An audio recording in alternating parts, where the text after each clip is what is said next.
अस्सलातु वस्सलामु अलैका या रसूल अल्लाह बिस्मिल्लाहिर रहमानिर रहीम।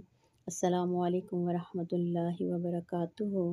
अल्लाह ताला हम सब के दिलों को ईमान की रोशनी से जगमगा दे और हमें उन लोगों में शामिल करे जिनके दिल हमेशा कुरान की याद से ज़िंदा रहते हैं।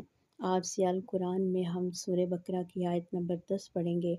ये आयत दिल की बीमारी के बारे में है जो ईमान को अंदर से कमज़ोर कर देती है। आइए रब का कलाम सुनते हैं। फ़ी क़ुलूबिहिम मरदुन फ़ज़ादहुमुल्लाहु मरदा वलहुम अज़ाबुन अलीम बिमा कानू यक्सिबून। तर्जुमा, इनके दिलों में बीमारी है तो अल्लाह ने इनकी बीमारी और बढ़ा दी और इनके झूठ बोलने के सबब इनके लिए दर्दनाक अज़ाब है। मफ़हूम व तफ़सीर रूह को जगाने वाला। ये आयत दिल की बीमारी के बारे में है जो बज़ाहिर हर नज़र नहीं आती लेकिन ईमान को अंदर से खोखला कर देती है। ये बीमारी रिया, शक, हसद, कीना, झूठ और दोगलापन।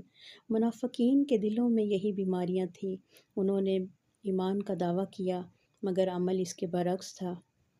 अल्लाह फरमाता है, जब इंसान इन बीमारियों को छुपाता नहीं बल्कि इनमें जीता है तो फिर अल्लाह इसके दिल को बीमारी को और बढ़ा देता है। यानी दिल इतना सख्त हो जाता है कि नसीहत भी असर नहीं करती, कुरान भी सुनो तो आँख नम नहीं होती, ज़िक्र भी करो तो दिल बेदार नहीं होता। हज़रत इब्ने अब्बास फरमाते हैं, जब बंदा बार बार गुनाह करता है तो दिल पर एक पर्दा चढ़ता जाता है, यहाँ तक कि दिल ईमान की रोशनी को पहचानना छोड़ देता है। अस्तग़फिरुल्लाह। तो आइए इस आयत से हम अपने दिल का जायज़ा लें। क्या हमारे दिल में शक, हसद या रिया का साया तो नहीं?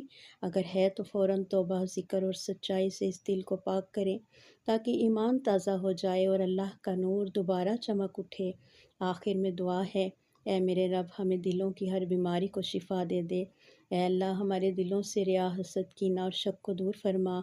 हमें सच्चे दिल से ईमान अता फरमा और हमारे सीनों को कुरान के नूर से भर दे। आमीन या रब्बुल आलमीन।